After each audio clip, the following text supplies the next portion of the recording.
Bueno, siguiendo nuestros temas ahora en la tarde, pues primero queremos agradecerle mucho al doctor Diego Jiménez, el gastrohepatólogo jefe del área de aquí de hepatología, quien nos va a hablar sobre avances en el diagnóstico de esteatosis hepática. Doctora, gracias por la invitación. Respecto al café, hay estudios que muestran que 14 tazas de café diarias bajan el riesgo de cáncer de hígado si lo toma uno, o sea que no hay problema con el café. Bueno, el tema que me correspondió en el día de hoy es avances diagnósticos en esteatosis hepática. Sin embargo, voy a hacerles como una introducción, dado que vi que en la mañana no había tanta información de la parte de epidemiología, para hacerles una contextualización respecto al problema tan importante. Y más adelante vamos a hablar de toda la parte del abordaje diagnóstico con pruebas no invasivas, la importancia de cada una de ellas, alguna cosita de metabolómica, a sabiendo de lo que dijo la doctora, que esto está en desarrollo y todavía no tenemos nada claro, pero hay cositas que ya están viéndose como hacia el futuro que pueden ser bastante útiles. Esta es la agenda para la charla del día de hoy. Para contextualizarlos, pues esta es una diapositiva muy ilustrativa de lo que es la prevalencia de hígado graso en el mundo. Ustedes ven como en Sudamérica y América Latina es una altísima prevalencia, casi de la más alta de todo el mundo, cuando se mira la población general.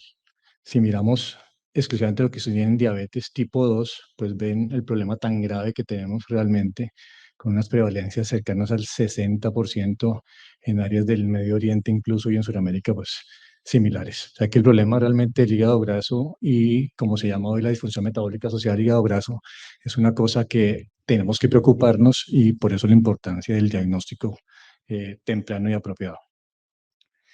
Eh, Nuevamente con lo mismo, afortunadamente el hígado graso no progresa sin un pequeño porcentaje de fibrosis avanzada, como ven aquí en la diapositiva. Sin embargo, ese pequeño porcentaje representa una gran cantidad de personas en el mundo, es una población muy alta.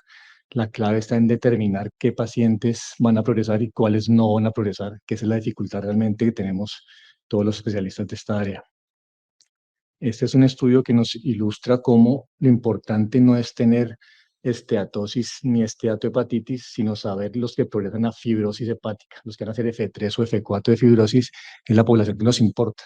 El resto de pacientes realmente no parecen tan importantes, aunque ya verán en la siguiente diapositiva, tiene una asociación importante con otras enfermedades no hepáticas, pero mirando esa gráfica que es muy ilustrativa, miren cómo en esta primera parte los pacientes, las dos franjas azules, de arriba son pacientes que no tienen fibrosis, a pesar de que uno de ellos tiene esteatohepatitis, ¿sí? Que es la más oscurita.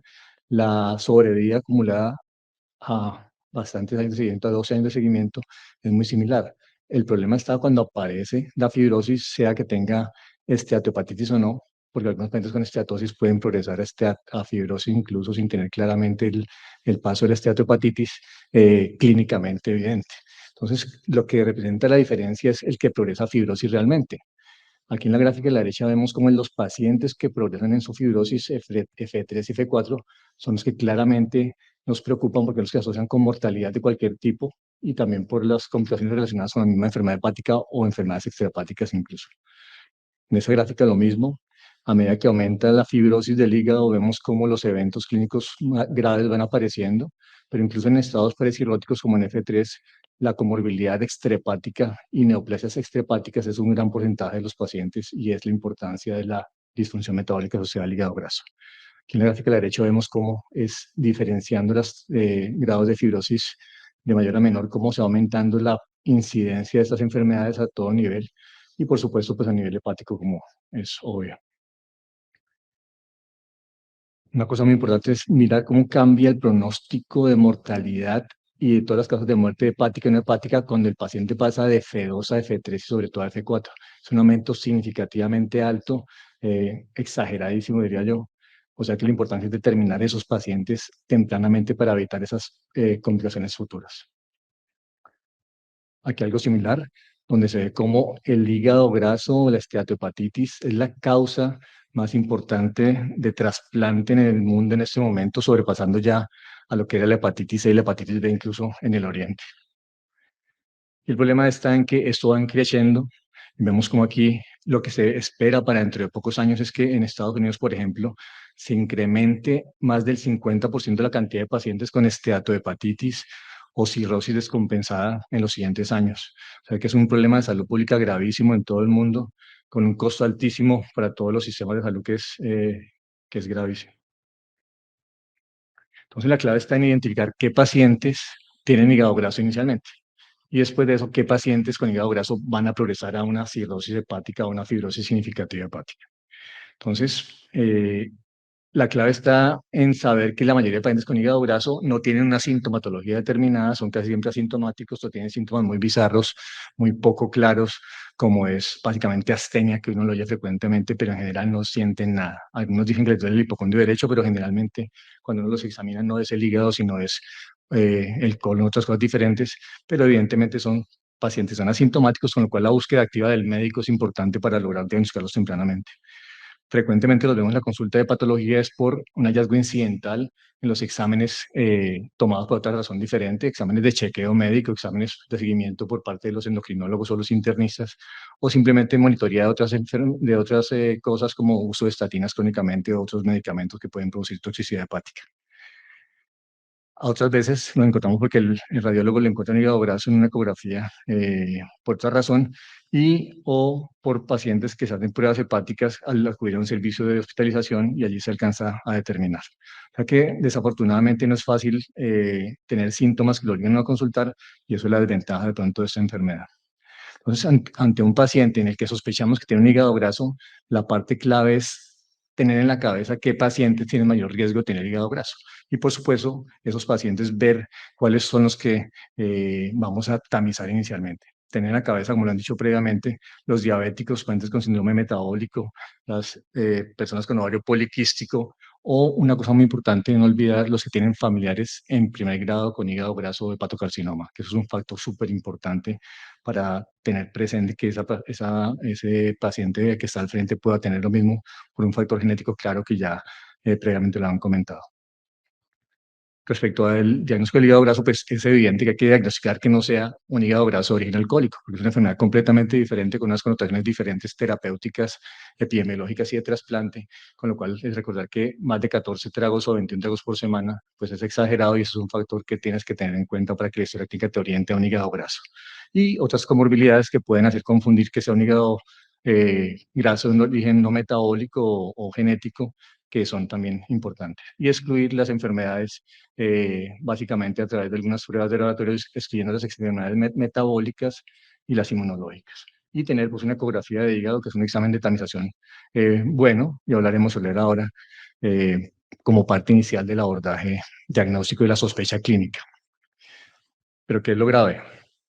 Las enzimas hepáticas que todo el tiempo la pedimos en la consulta de patología gastromedicina interna trasplantes no son buenas, porque desafortunadamente el 50% de los individuos con esteatohepatitis tienen una ALT normal y el 80% de los pacientes con hígado graso tienen ALT normal. O sea que es un examen claramente deficiente, insuficiente, no es bueno para diagnosticarlo por lo menos.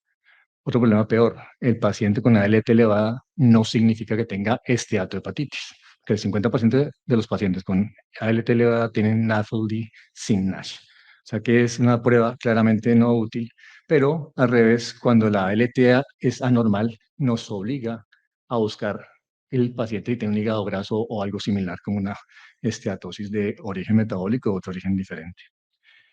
Otro problema es que la ALT normal no excluye que la enfermedad no esté progresando. Entonces, el 50% de pacientes con hígado graso, con esteatopatitis, son ALT normal y en los siguientes 8 años, hasta el 20% se pueden descompensar o manifestarse con fibrosis hepática, habiendo siempre tenido una ALT normal.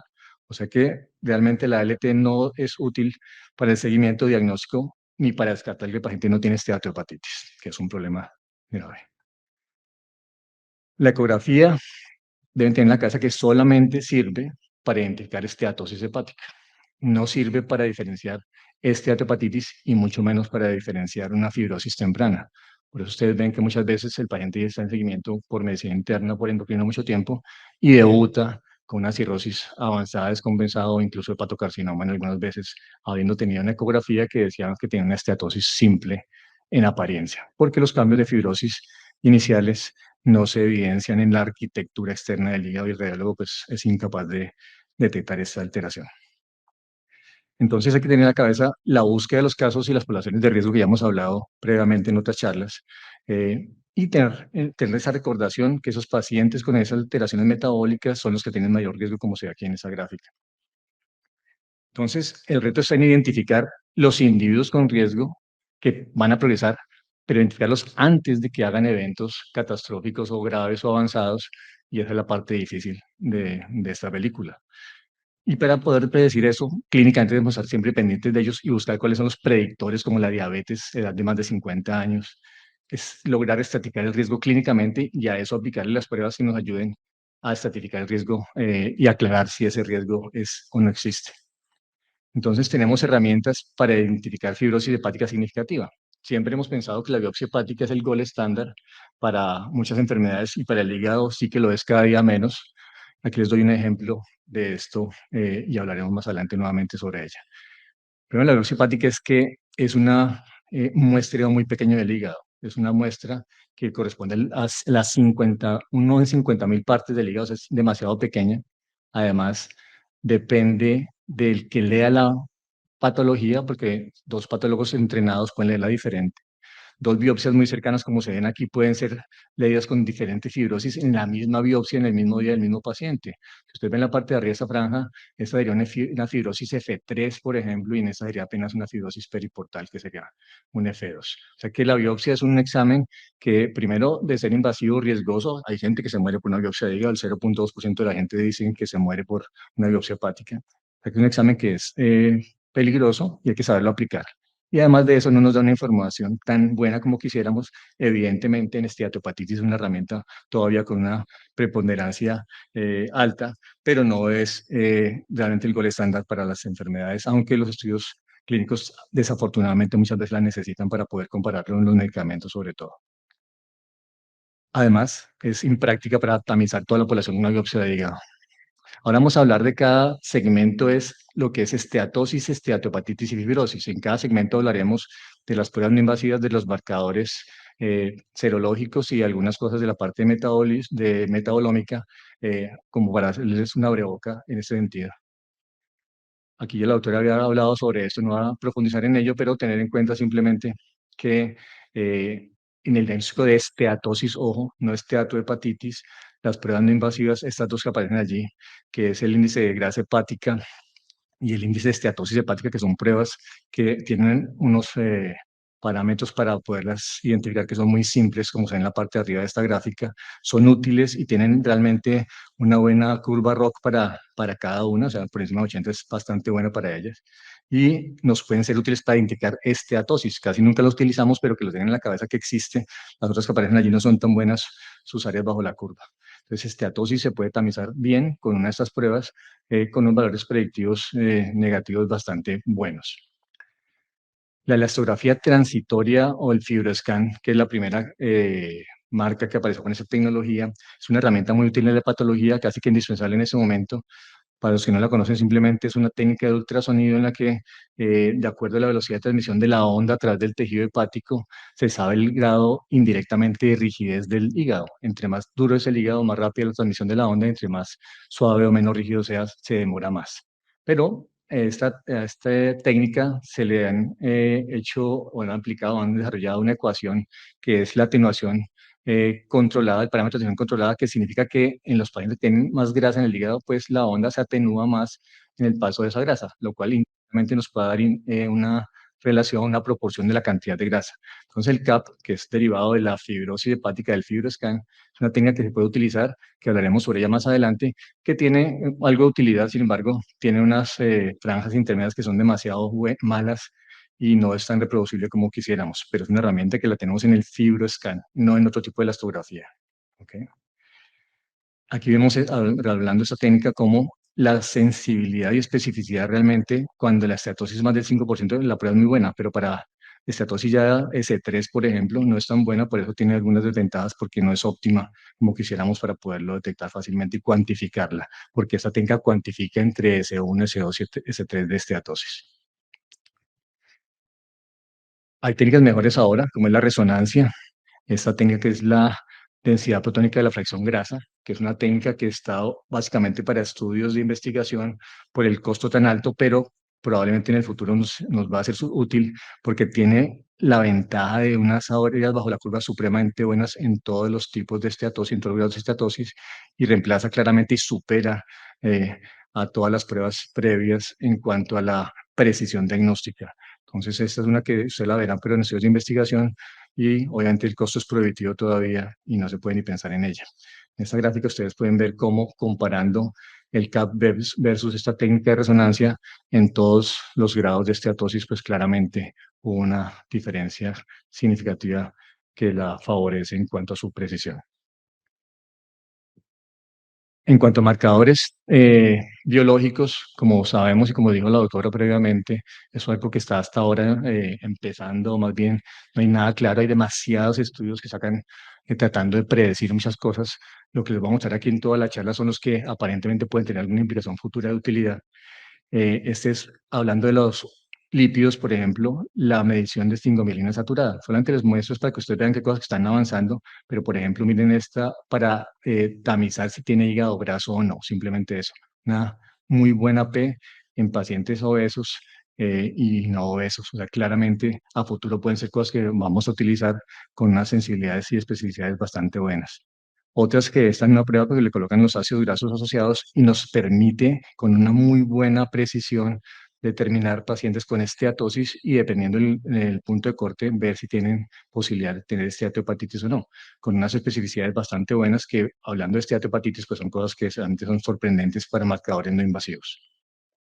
También ustedes saben cómo los pacientes con enfermedad hepática, incluso en los cirróticos, van cambiando la proporción de muchas cosas que sintetizan, entre esos, por ejemplo, los aminoácidos ramificados, los aromáticos, y sabemos ya por estudios previos cómo los pacientes con hígado graso tienen una alteración porque la proporción de aminoácidos ramificados versus aromáticos es diferente. Están tratando de mirar cuál es exactamente la proporción de los puntos de corte para determinar su utilidad en cuanto a determinar no solamente esteatosis, sino el riesgo de progresión a esteatohepatitis y fibrosis. Entonces, aquí, por ejemplo, en este estudio, que este doctor es muy renombrado en todo lo que uno lee siempre, se ve una sensibilidad y una especificidad, sobre todo, excelentes, pero lo más importante, un valor predictivo negativo con esta prueba de perfil de aminoácidos en plasma del 87%, lo cual es súper bueno. Respecto a esteatohepatitis, que es la parte clave aquí, es donde estamos más en pañales, desafortunadamente. No hay todavía unas pruebas que uno diga con esto no queda claro que ese paciente no va a progresar probablemente si ya tiene esteatosis, pero estamos todavía empezando y sigue siendo la biopsia en este caso teniendo un papel importante. Pero la doctora Romina ya nos mostró en la mañana algunas cosas como la cistoqueratina 18. Yo les voy a hablar un poquitico sobre otras cosas que están apareciendo allí como el ClipLimNet Score, que muestran unas precisiones bastante buenas y que seguramente a futuro lo utilizaremos en unos años en el mundo. Hablando de estos biomarcadores, entonces, este score que les acabo de mencionar es un score en el cual se incluyen algunos aminoácidos, el genotipo pues, predisponente para el hígado graso, el más reconocido, y las transaminasas.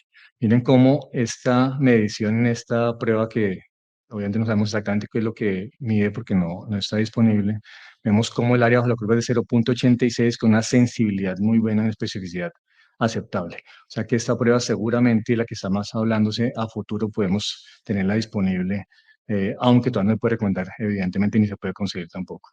También, como les mencionaba antes, la proporción de aminoácidos va cambiando en los pacientes con enfermedad hepática, sobre todo los que van progresando hacia cirrosis, y la medición de un panel de esos aminoácidos, entre los cuales incluyen estos que menciono aquí, es capaz de diferenciar pacientes con hígado graso que van a presentar esteatohepatitis y con un diferente punto de corte, incluso predecir fibrosis temprana, fibrosis significativa o avanzada, con una sensibilidad excelente y una especificidad también muy buena. O sea que claramente esta área a futuro nos tendrá que dar alguna luz en esta enfermedad en la que lo difícil está en precisar quién hace esteatohepatitis.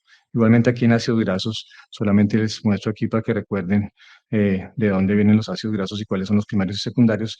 Y la medición del keto cólico, por ejemplo, está siendo útil, o en este estudio por lo menos, muestran cómo es capaz de predecir esteatohepatitis con un riesgo relativo de 9.4 o balonamiento, que es un signo temprano también de la esteatohepatitis por destrucción de la arquitectura del hepatocito. En fibrosis hepática, Entonces, pues hay muchas pruebas que tenemos disponibles. Ya la doctora nos hablaba esta mañana en la parte del FIB4 y otras pruebas de fibrosis. El ELF, que es una prueba patentada, pero que muestra unas características importantes y aunque no la utilizamos mucho aquí en América, sí es probablemente las que más muestra diferencia y utilidad en tamizar cirrosis y progresión de la cirrosis a enfermedad más avanzada. Y las pruebas de imágenes, que ya hablaremos sobre ellas un poquitico, que también la doctora mencionó algo esta mañana, eh, y énfasis en el FAST score que tiene que ver con el FibroScan. Entonces, no hablo mucho de esta parte que se tocó en la mañana, entonces recordar simplemente que el FIB4 y el NFS también son las pruebas que están más útiles y de disponibilidad clínica fácil, sin costo, con ecuaciones que están en Internet, con calculadoras de Internet que las accede fácilmente, con pruebas que son muy fáciles de pedir y claramente tienen un valor predictivo negativo para descartar fibrosis muy bueno. Es lo importante de esas, que descarta con una bastante precisión si el paciente tiene o no fibrosis significativa.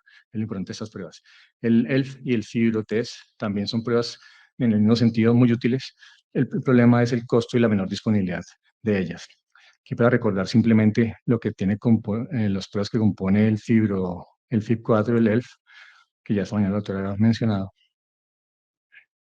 Aquí una gráfica donde ustedes pueden de pronto entender un poquito mejor qué hace el FIB4. Entonces, si un FIB4 te da menos de 1.3, usted puede estar tranquilo que tiene una fibrosis no significativa, no hay fibrosis o una fibrosis que no importa, un F1, ¿sí?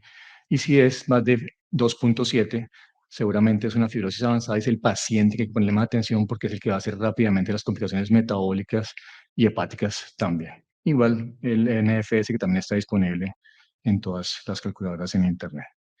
Pero miren lo que les hablaba del ELF.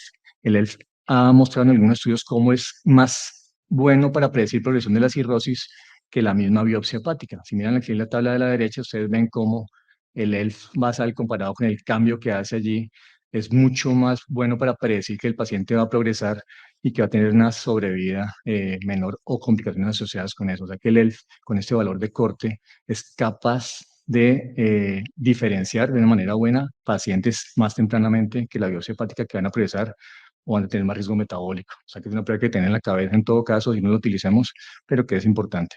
Y no solamente predice la cirrosis como se ve aquí en la gráfica a la izquierda y obviamente la mortalidad relacionada con ello, sino también las complicaciones relacionadas con el hígado, es decir, descompensaciones hepáticas que pueden llevar a la muerte, con unas umbrales diferentes para las dos cosas, pero que realmente son herramientas clínicas que podemos hacer en la cabeza de pronto en algún momento.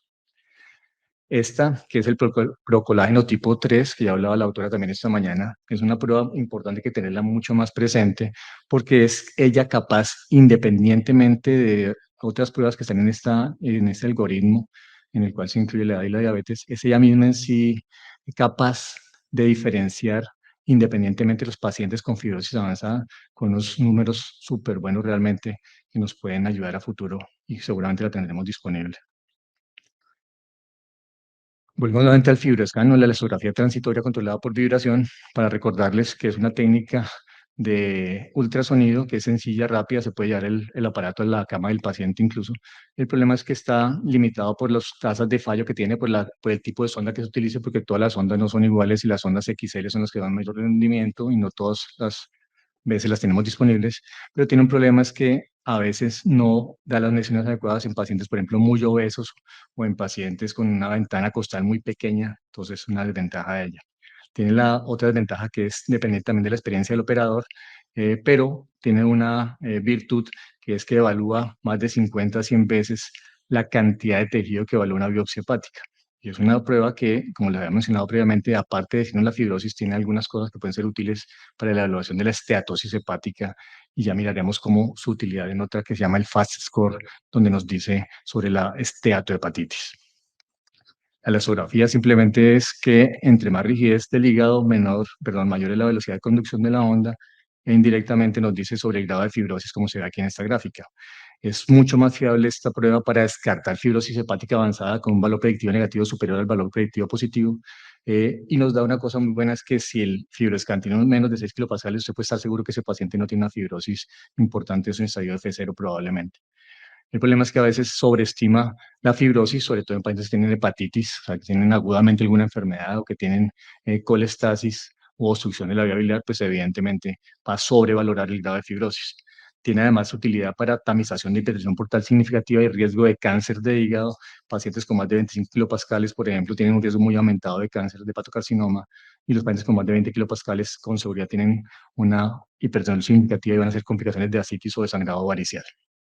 Este es otro tipo de elastografía, que es el 2D shear wave elastography, que es básicamente una elastografía similar a la anterior, pero que tiene la ventaja que tiene la imagen bidimensional, que hace que la ventana que evalúa la rigidez esté en el hígado, porque en el FibroScan a veces puede ser la ventana por fuera del hígado, estamos viendo la rigidez del riñón, por ejemplo, o alguna vena del hígado cercana como la porta. Entonces esta tiene la ventaja que es más útil y tiene menos tasas de fallo que la anterior. Sin embargo, tiene menos estudios de validación, está menos ampliamente estudiada y reconocida, y el costo es mucho mayor. Además, necesitamos al radiólogo para que nos haga la prueba en general, aunque es fácil de hacer, es una prueba que está toda limitada a los radiólogos en general. Pero es muy útil, es muy similar al fibroscanning. Como ustedes ven aquí, tiene una muy buena área bajo la curva, en este estudio por lo menos que les presento aquí. Aquí están las tres técnicas de elastografía principales, que está la última, la que acabamos de hablar, y aquí está el shear wave pulsado, que es un poquitico menos buena que la anterior, y el FibroScan, que tiene más pacientes validados en todo el mundo, y por eso es de más amplia utilización, y además está validada por cada enfermedad, que es muy importante. La ventaja del FibroScan es su disponibilidad, la más ampliamente disponible, y el costo es mucho menor de las otras pruebas diagnósticas, incluyendo la elastografía por resonancia, que es obviamente mucho más precisa, pero mucho más costosa. Esta es la elastografía por resonancia, que aparte de darnos la fibrosis hepática, pues nos da una imagen del hígado en cuanto a ser útil para mirar otras cosas diferentes y no solamente la elasticidad, complicaciones relacionadas con su enfermedad hepática. Y tiene evidentemente un superior rendimiento a la elastografía de cualquier tipo, pero el problema es el costo de los pacientes que tienen un transductor especial. No es cualquier resonador el que la puede hacer. Ustedes ven aquí pues, en las gráficas cómo se va diferenciando los diferentes grados de fibrosis con las otras ventajas pues, de la resonancia de la imagen, que son evaluación completa del hígado. Se puede aplicar en pacientes con ascitis, porque las elastografías no son útiles en pacientes con ascitis porque se falsea la información, pero la limitante, vuelvo y digo, es el costo. Esta, que de pronto lo han mencionado o algunos sí lo conocían, que es el FAST, es una prueba que es básicamente basada en la elastografía transicional, el FibroScan, más el CAP, que es la atenuación del parámetro que hablamos de la grasa, y la AST. Esta prueba, en este estudio por lo menos multicéntrico no muy viejo, de buenos pacientes, muestran cómo es capaz de detectar pacientes con esteatohepatitis y fibrosis significativa correspondiente a un NAS, que es el puntaje patológico de 4, o una fibrosis más de F2. O sea que es una prueba que realmente es útil. El problema es que tiene una sensibilidad sí para confirmar y una especificidad para descartar, que no es muy buena, pero tiene una ventaja muy grande, que tiene un valor predictivo negativo muy bueno, con lo cual nos podría decir que nos oriente a que no tiene este paciente esteatohepatitis. Es una prueba no invasiva basada en 3 parámetros, pero que son de fácil accesibilidad también. Hablando de los biomarcadores nuevamente, aquí aparecen otros paneles de metabolitos séricos. En este primero, por ejemplo, donde se muestran la medición de 8 lípidos y un aminoácido, se logró con este panel aplicado a más de 200 pacientes y corroborado en una prueba externa determinar el grado de fibrosis y además ser útil en cuanto a la predicción de progresión. O sea que es una prueba que podría ser útil a futuro. La están mencionando como que puede ser un marcador que pueda utilizarse clínicamente y en estudios de investigación a futuro. Y el problema sigue siendo su accesibilidad al costo, y no está disponible para la clínica en este momento. Ese era el de los lípidos, aminoácidos, lo mismo, lo que hablamos de la desproporción que hay en los pacientes con enfermedad hepática.